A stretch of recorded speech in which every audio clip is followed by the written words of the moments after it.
సంక్రాంతికి వస్తున్నాం. ఎన్నో ఈవెంట్స్లలో ఈ సినిమా సక్సెస్ గురించి మాట్లాడుతూనే ఉన్నాం. ఈరోజు డిస్ట్రిబ్యూటర్స్ ఇలా మేము గ్రాటిట్యూడ్ మీట్ పెడతామని అడగడం ఫస్ట్ టైం ముందు ఆనందం వేసింది. సాధారణంగా డిస్ట్రిబ్యూటర్స్ వాళ్ళకు బ్రేక్ ఈవెన్ అవుతేనే ఈరోజు సూపర్ హిట్ అని చెప్పుకుంటున్న ఫిలిం ఇండస్ట్రీ. వాళ్ళు నష్టపోయినప్పుడు కూడా సినిమాలు సూపర్ హిట్ పోస్టర్స్ పడుతుంటాయి. ఏరియాల వారుగా అడిగితే సార్ మాకు ఇంత పోయింది అంత పోయిందని చెప్తారు. అంటే కల్చర్ మారిపోయింది. ఇందాక శిరీష్ చెప్పినట్టు ఎప్పుడో మేము తొలి ప్రేమ సినిమా చేసినప్పుడు దానికి 100 days ఫంక్షన్లు చేసినప్పుడు షీల్డ్స్ ఇచ్చి అప్పుడు మాట్లాడిచ్చేవారు. సో ఈ డిస్ట్రిబ్యూషన్ సిస్టమే మొత్తం మారిపోతూ ఏరియాకి ఇప్పుడు ఒక్కరో ఇద్దరో మిగిలితే గొప్ప అనే పరిస్థితికి వచ్చింది. ఎందుకంటే 90% ఫెయిల్యూర్స్ ఉండే ఇండస్ట్రీ ఇది. జస్ట్ 10% మన సక్సెస్ పర్సంటేజ్. ఒక డిస్ట్రిబ్యూటర్కి డబ్బు సంపాదించాలంటే ఆ సక్సెస్లో వచ్చే ఆ 10% దాంట్లోనే డబ్బు మిగులుతుంది. మన 90% పోయేది ఎవరు కనిపించదు. ఫెయిల్యూర్స్ వచ్చినా ఆ సక్సెస్ వచ్చినప్పుడే వాళ్ళు నిలదొక్కుంటూ ముందుకెళ్తూ ఉండాలి. ఇందాక మా శిరీష్ చెప్పాడు, ఎల్విఆర్ గారు, శోభన్, హరి 2006 నుంచి బొమ్మరిల్లు టైం దగ్గర నుంచి మాతో జర్నీ స్టార్ట్ చేశారు. సక్సెస్లు ఉన్నాయి, మధ్యలో మాకు అప్ అండ్ డౌన్స్ ఫెయిల్యూర్స్ ఉన్నాయి. అన్నీ తట్టుకుంటూ వాళ్ళు మాతో కంటిన్యూ అవుతూనే ఉన్నారు. అంటే 20 సంవత్సరాలు ఒక డిస్ట్రిబ్యూటర్ ఒక ప్రొడ్యూసర్తో కంటిన్యూ అవ్వడం అనేది నాకు తెలిసి ఫిలిం ఇండస్ట్రీలో వీళ్ళు తప్పితే ఎవరూ లేరు.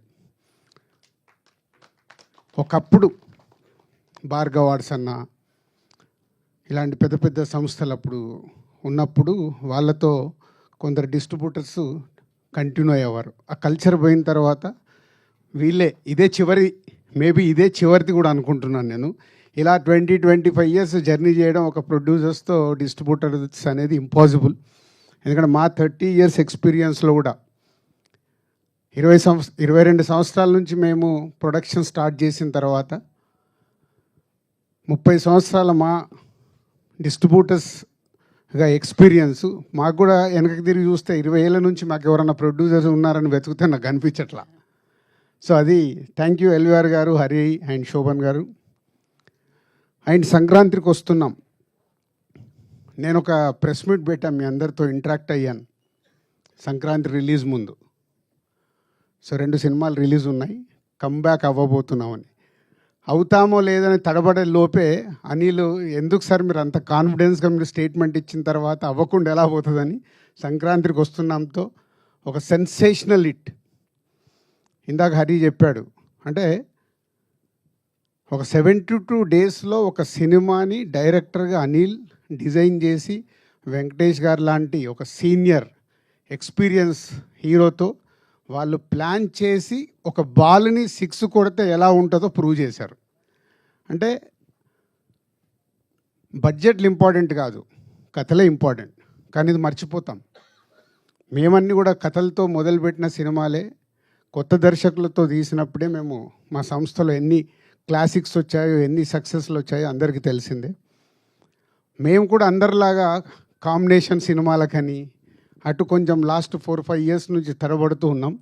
మళ్ళీ లేదు మా రూట్ ఇదే కరెక్ట్ అనేది అనిల్ మళ్ళీ మాకు ప్రూవ్ చేసి సరైన దారిలో రహదారి వేసి ఇచ్చాడు. సో ఇదే 2025 సంక్రాంతికి వస్తున్నాం దగ్గర నుంచి మళ్ళీ ఎస్విసి నుంచి అద్భుతమైన సినిమాలు రావడానికి మాకు ఇది ఒక బిగ్ ఎనర్జీ. సో ఈ సక్సెస్ నాకు కూడా చాలా పాఠం నేర్పించింది. అంటే ఒక సినిమా దర్శకుడితో జర్నీ ఉన్నప్పుడు అవి రిజల్ట్స్ ఎలా వస్తాయి అనేది అనిల్తో 6 సినిమాలు చేస్తే ఆ రిజల్ట్స్ ప్రూవ్ చేస్తూనే ఉన్నాయి. మా ఇద్దరి మధ్యలో పెద్ద సంభాషణ ఉండదు. సరే నేను ఇలా అనుకుంటున్నాను, స్టోరీ చెప్పేస్తాడు అనిల్. సరదాగా వచ్చి టీ తాగుతూ ఒక 1/2 hour 40 minutesలో స్టోరీ చెప్తాడు. అక్కడే జరుగుద్ది మా కాన్వర్సేషన్. మళ్ళీ దీనికోసం సిట్టింగ్స్ అని ఎప్పుడు ఉండదు. తర్వాత అంతా అయిపోయిన తర్వాత పిలుస్తాడు, సార్ ఎడిటింగ్ అయిందో వచ్చి చూసుకోండి. అంత క్యాజువల్గా. అంటే ఎక్కడ అనిల్తో తీసిన 6 సినిమాల్లో నాకు గుర్తుండి ఎక్కడ ప్రొడ్యూసర్ నేను స్ట్రెస్ ఫీల్ అవ్వాల. ఒక కంఫర్ట్. అనిల్ కూడా అలాగే ఉంది. సొంత ఎప్పుడు నా సొంత ఫ్యామిలీ, నా సొంత బ్యానర్ అని చెప్తా అంటే దానికే సినిమాకి ఏం కావాలో ఎలా కావాలన్నా నాకు ఇది కావాలి సార్ అని చెప్పి కంప్లీట్ చేస్తుంటాడు. ఇక్కడ ఈ సినిమాలో ఒకే ఒక పాట అడిగాడు, బ్లాక్ బస్టర్ సాంగ్ నేను బాగా తీయాలి సార్, దీనికి నేను అడిగిన బడ్జెట్ ఇవ్వండి అని.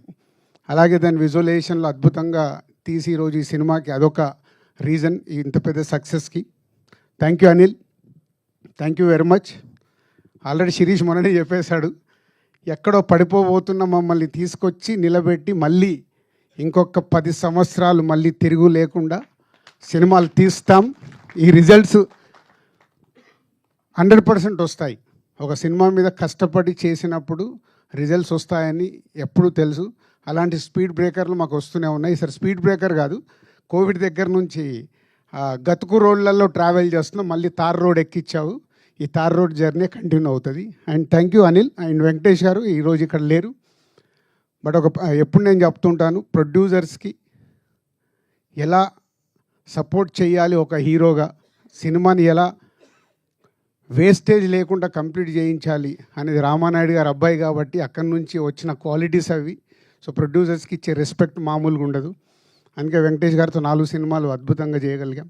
సో థ్యాంక్ యూ సార్, మీ సపోర్ట్ మీరు ఇచ్చింది ఈ సినిమాకి. మేము వేరే స్ట్రెస్లో ఉన్నా ఎలాంటి స్ట్రెస్ లేకుండా సపోర్ట్ చేసి ఈ సినిమా ఇంత పెద్ద విజయం అవ్వటానికి కారణం మీరు కూడా. అలాగే old team, my technicians, my ఆర్టిస్టులందరికీ thank you very much. Thank you so much Dil Raju garu. So ఆ తర్వాత మా డైరెక్టర్ గారు మాట్లాడతారు. ఆయన గురించి ఒకటే